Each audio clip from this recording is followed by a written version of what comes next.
Então, Cleber, pode falar, Cleber. Não, então, eu só ia comentar aqui até o do rapaz aí, eu não estou conseguindo ver o nome dele aqui, que ele acabou de falar.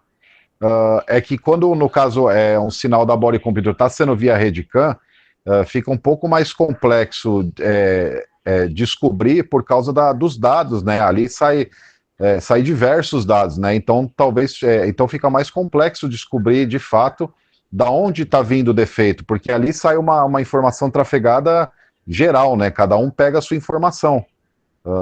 Mas era mais isso mesmo. No caso do Redcam, acho que fica mais complexo, né? Precisa ter um É porque, conhecimento né, para poder saber. porque os códigos de falha da Redcam, eles são específicos e eles também vão te dar um norte também. Aí, agora, se vão ser 100% precisos ou não, existe casos que não são. Isso aí é tudo, né? Mas ele também tem a codificação dele, ele também vai te dizer se é uma falha de dados, de software, se é uma falha de comunicação, e logicamente isso a gente vai ter um passo a passo que a gente vai conferir, né, para afunilar ao máximo o diagnóstico, mas aí no curso de Redcam a gente trata tudo isso, como é que a gente faz. Mas mesmo, como eu já citei, né, o que você tem que saber é o seguinte, a informação que está me gerando uma falha na injeção eletrônica, da onde é que ela surge? Aí eu tenho que ter o diagrama elétrico. Esse sensor de velocidade, eu peguei o diagrama elétrico da injeção eletrônica e não tem o sensor de velocidade aqui, mas essa informação tem que vir de algum lugar, é do ABS ou, como esse caso aqui da Fiat, que a informação vem do sensor velocidade fixo, dedicado, mas ela passa primeiro pelo body computer. Então, pronto, descobri que a informação vem lá do body computer. Então, eu vou conferir lá naquela unidade, que lá é a fonte da informação. E aí eu vou comparar. Aqui está igual as duas, está. Então, não é defeito da injeção, né? E nem é defeito do chicote, do meio de comunicação. Então, o que tem entre o sensor e esse módulo que recepciona a informação do sensor? Aí você vai para os testes do sensor e aí você vai fazendo passo a passo que você consegue chegar lá. Entendi. Tá certo. Certo? Agora, é muito mais difícil fazer tudo isso sem ter o conhecimento da rede, como é que ela funciona e tudo mais, como é que se lê uma topologia, né? Tem diversos tipos de topologia, que é o esquema. Aqui a gente está vendo o esquema elétrico do sistema de injeção, que já aborda um pouco mais, porque aqui já entra o body computer, mas é o diagrama elétrico do sistema de injeção. A topologia é o quê? É o diagrama elétrico da rede. Então, eu não vou ver na topologia o sensor de velocidade, eu vou ver o módulo X, o módulo Y, o módulo Z, por aí vai. E aí, cada módulo tem os seus sensores e disponibiliza as informações na rede. Aí, quais são os tipos de rede que tem, quantas redes tem, aí a gente vai... Né? Então, nesses tipos de veículo, sem essa informação fica mais difícil o diagnóstico. Por isso que eu digo que a Redcam é um recurso tecnológico que mudou o diagnóstico, porque muitas vezes sem a informação fica mais difícil. É verdade. Aproveitar aqui para abordar esse caso aqui, né? Esse aqui foi um aluno nosso que entrou em contato e ele mandou essa informação. Só que eu já vi esse tipo de pergunta exatamente há um tempo atrás aqui. Vamos lá. Aqui com um colega meu, né? Um colega meu aqui da cidade aqui perto. Rapaz, eu estou com uma falha, com esse monte de falha aqui. Tem uma falha de rede CAN aqui. E eu começo por onde? Por onde é que eu começo aqui, né? Então tem aqui, nesse caso aqui, tinha P0340, sensor de posição do comando de válvulas de admissão do banco 1, mau funcionamento. Aí o 344, a mesma peça, sensor de comando de válvulas, falha intermitente. Aquilo que eu falei para você saber o que está descrevendo o código, né? Aí, outro código, purga do sistema de emissão evaporativa EVAP, mau funcionamento. Aí já é um outro componente. Aqui são dois sensores e aqui é um atuador. Aí tem um código U012D, que é um código hexadecimal. A gente vai abordar isso aí na aula de DT6 de 6 e 7 dígitos. Porque tem um D aqui no final, né? Então, defeito não reconhecido. Aí piorou mais ainda, né? Porque o cara já fica aterrorizado. Pô, defeito não conhecido. Aí tem P0122, sensor do pedal do acelerador, borboleta sinal baixo, ou seja, ele está jogando para borboleta e acelerador, aquilo que a gente já citou nas aulas de acelerador eletrônico. E o P0222, sensor 2, de posição do acelerador. Ele já foi mais específico, né? Ele já jogou para o sensor 2 de posição do acelerador, sinal baixo. Então, como eu citei, não é uma coisa difícil de se encontrar. O mecânico, quando vem com um monte de código de falha desse, ele diz, pronto, por onde é que eu vou começar aqui agora, né? Mas aí, o que a gente deve fazer, né? Então, a primeira coisa que eu vou fazer num veículo que tem esse monte de código de falhas. Primeira coisa é salvar as informações. Você vai fazer um print, bater uma foto da tela e salvar essas informações, porque essas informações você salvar vai ser útil para você. Então, para quem não faz, eu creio que muita gente já faça, mas para quem não faz, não apague as falhas sem salvar as informações. Tá certo? Então, outra coisa, segundo, isolar os DT6 presentes dos passados. Por exemplo, ó, aqui eu tenho um monte de código de falha, mas aqui tem 3 que estão, não, tem 4, são 6, tem 4 presentes, mas tem 2 que são passados. Tá certo? Então, isso é uma falha que aconteceu, passou, ou o que pode ter acontecido aqui, né? Isolar os DT6 presentes do passado. Então, depois que você ressalvou os DT6, você pode apagar eles, porque depois você vai funcionar o veículo e ver quais são os que vão se apresentar novamente. Porque você já salvou, então. E verificar os que o DT6, verificar quais DT6 são de sensores e atuadores. Por que isso? Porque é aquilo que eu citei com relação ao sensor de velocidade. Uma alimentação só, a fonte lá do relé alimentava um monte de componente. Então, se eu tiver falhas que sejam... quando eu tenho, às vezes, falhas de diversos atuadores, pode ser a fonte de alimentação, como eu já venho citando e acabei de citar ainda há pouco. Ou até mesmo dependendo do sensor, porque se ele for alimentado com 12 volts, eu posso ter uma falha de um sensor e de um atuador, mas quando eu olhar no diagrama elétrico lá, eu vou ver que a falha aqui é porque possivelmente ele tem a mesma alimentação, tanto pode ser um terra como positivo, o diagrama elétrico vai me dizer daquele veículo, né? Então, isso é importante também. Então, por isso que você não deve se apavorar, né? Outra coisa, depois que eu passei pelos DT6, eu vou ter que analisar esses parâmetros desses componentes, né? Assim que a gente vem batendo desde o início do curso, eu tenho que... O DTC é apenas a primeira informação que eu tenho que depois ir para os parâmetros, assim como os parâmetros também não vão me dizer exatamente que aquela peça está com defeito. Eu preciso, depois que eu analisei o parâmetro, ir analisar a peça, testar a peça, diagnosticar a peça em si, e sempre ter cuidado com o ambiente onde ela está. Como a gente sempre cita, o MAP, né, ele está dentro no coletor de admissão, que se eu tiver um problema numa válvula de admissão, vai dar alteração no MAP e vai gerar uma falha de MAP. Então, eu sempre tenho que analisar. Quando eu vejo o parâmetro errado, o parâmetro está errado, como assim? Ele não existe, ele está intermitente, ou ele está incoerente, né? Por isso que tem os DT6 todos específicos, né? Ele é intermitente, hora envia, hora informa, hora não, ou ele está fora de faixa de funcionamento. Isso você tem que levar em consideração. Então, depois eu vou analisar os parâmetros. Então, apagar a memória e verificar quais DT6 se mantém, né? Aqui está como o quinto passo, mas isso aqui não é um passo a passo rígido, né?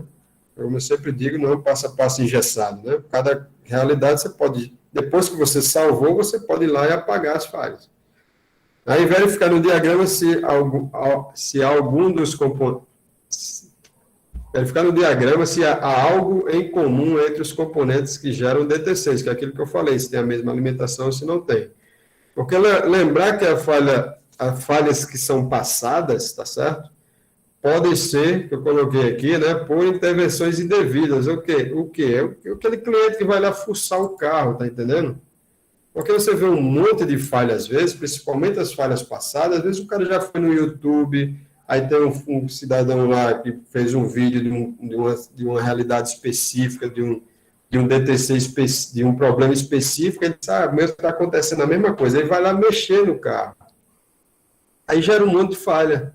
E às vezes ele não conta para vocês. Ou vai no mecânico, que é despreparado, um profissional que não tem muita experiência, o cara vai lá tentar resolver, vai, desliga uma peça, desliga outra, né? E daí gera código de falha. Aí chega na sua oficina um monte de código de falha e você só olha para o código ou para a descrição e não vê a informação que está lá, o código passado, né? E aí pode ser um caso desse específico, né?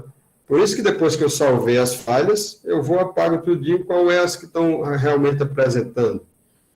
Aí eu vou trabalhar em cima delas, vou observar os DT6, vou observar os parâmetros e levar em consideração todos esses pontos aqui, né? Preciso ir lá, conferir o ambiente onde o sensor está, porque nesse caso aqui específico, né, que ele, quando ele entrou em contato comigo, já tinha dispensado o carro, porque não era a área dele, até aí tudo bem, mas a pergunta, né, por onde é que eu vou começar aqui? Bom, é esse passo a passo que a gente faz, né, que a gente tem que fazer. Eu tenho que levar em consideração tudo isso, porque às vezes uma coisa que se apresenta para a gente aparentemente como a maior dor de cabeça do mundo, às vezes não é, né? Aí o que tem acontecido? Aí só faltou comentar aqui a questão do código U12D, defeito não reconhecido, né? Então, o pessoal também costuma se apavorar quando pega um código de RedCam, e principalmente quando se tem, assim, defeito não reconhecido. Eu vou colocar aqui o 12B. Peraí, deixa eu ver se eu vi direito aqui. É o 012D. Então, é um código genérico, ok? É um código de RedCam, um código genérico. Ou seja, para todos os fabricantes vai ser a mesma descrição do código. Deixa eu botar só aqui na frente, aqui, ó. DTC.